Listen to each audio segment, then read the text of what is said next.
यार 4 चक्का नहीं, कितना चक्का है वो? 4 ही चक्का, 4 ही चक्का, 4 ही चक्का होता है। तो इतनी बड़ी 4 व्हीलर गाड़ी खरीद करके, वो भी 30 लाख की गाड़ी पे घूम रहे थे। मैं चाहूंगी कि वो जोरदार ताली आर्यन के लिए भी बजा दीजिए। और जितने स्टार को आप लोग यूट्यूब पे देखते, टीवी पे देखते, जैसे हमारे रितेश जी, इतने सारे मूवी में भी आप लोग देखते हैं, उनके भी छोटे रोल में आर्यन ने बहुत काम किया मूवी में। तो आर्यन बड़े स्टार वहां पे हैं जो तुम्हारे बड़े होने का नहीं, अरे मूवी वाले में बड़े, मतलब रोल वो तो मैं ऐसे भी जानती हूँ। आप इतना डाउन अर्थ आदमी है कि आप बड़े अपने आप को कभी समझते नहीं, बड़प्पन है ना जी। साथ ही साथ मंच में मंचासीन पूरी म्यूजिशियन टीम, हमारी प्यारी प्यारी नृत्यांगनाएं हमारी आई हैं।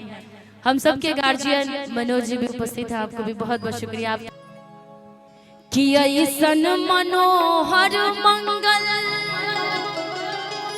की मूरत सुहावन सुंदर, की सूरत सुहावन सुंदर, की सूरत नु हो ई राजा जी करे तो रहल हा जरूरत, मुहूर्त खूब सूरत हो। और जितने लोग यहाँ पे उपस्थित हैं, भगवान करे हम सब की उम्र आप सबको लगे और आप सब ऐसे ही दीर्घायु हो, यही कामना के साथ चाचा जी का आज इतनी खुशी के कार्यक्रम में हम सब लोग उपस्थित हैं। इस माहौल को देखते हुए कहना है क्या कि ऐसन मनोहर मंगल की मूरत सुहावन सुंदर, की सूरत सुहावन सुंदर, की सूरत नु हो ए राजा जी, ए राजा जी, ए राजा जी करे तो रहल हा जरूरत, मुहूर्त खूब सूरत हो। ए राजा जी करे तो रहल हा जरूरत, मुहूर्त खूब सूरत हो। ऐसन मनोहर मंगल मूरत सुहावन सुंदर, सूरत नु हो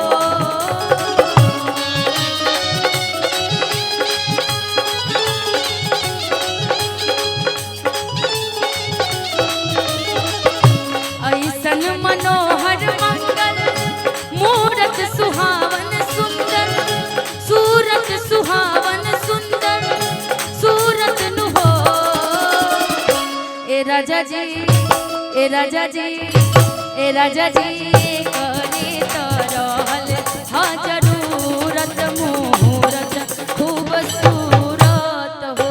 ए राजा जी करे तो रहल हा जरूरत,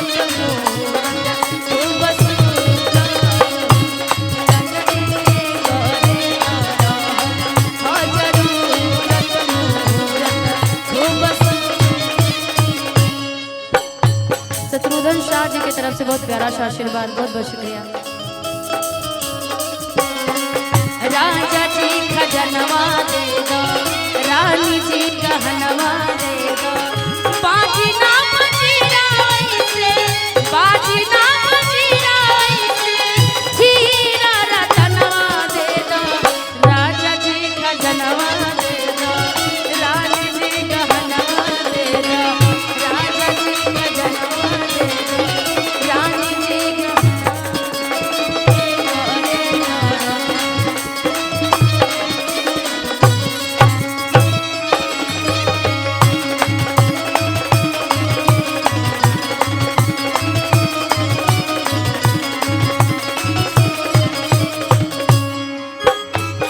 हल्का हंसुली कारा छारा, हल्का हंसुली बाजू बंद झुमका डारा, हल्का हंसुली कारा छारा, बाजू बंद झुमका डारा, ये है यार मनवा अपना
जनिया दे दो। कम से कम 2000 वाले में। पायल लड़कियों में अच्छा लगता है। हाँ पायल पहन अच्छा, हमें नहीं पहना। पाँव के पाए जनिया दे दो, कमर कर धनिया दे दो।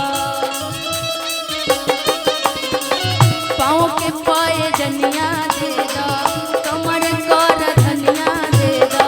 पाँव के पाए जनिया दे दो, कमर कर। ई है यार मनवा अपना, ई है यार मनवा अपना, हाथ के कंगनवा दे दो। राजा जी खजनवा दे दो, रानी जी गहनवा दे दो। राजा जी खजनवा दे दो।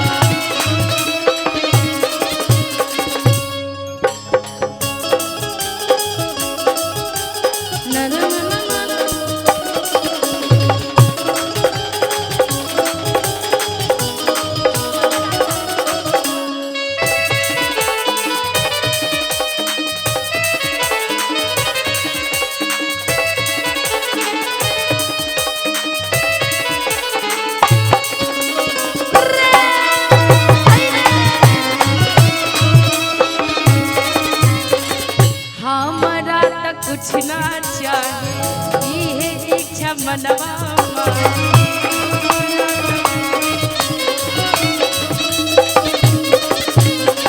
लेकिन ये बात सही बोली तू, 100% ये सही है।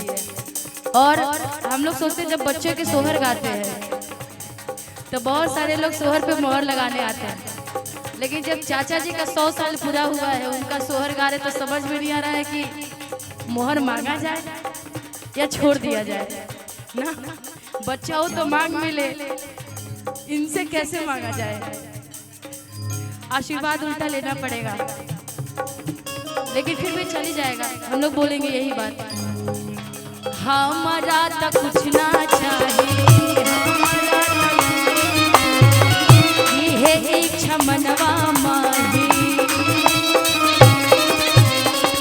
हमारा तो कुछ ना चाहे, ये इच्छा मनवा माही।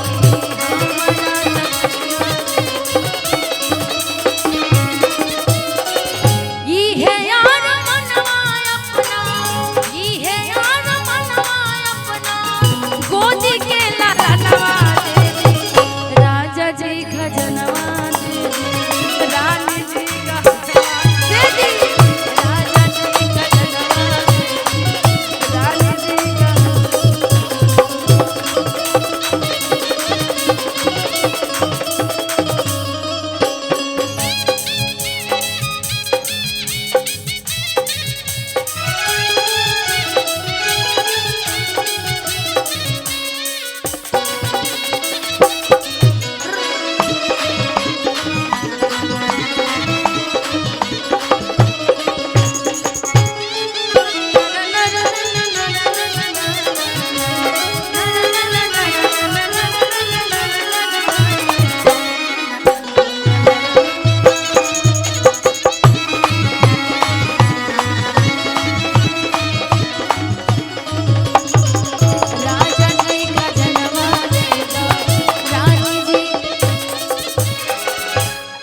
कि राजा जी खजनवा दे दा, कि रानी जी गहनवा दे दा। जब कहीं और कोई ना आए ना तो कलाकार अपने में ही मस्ती करता है, जैसे कि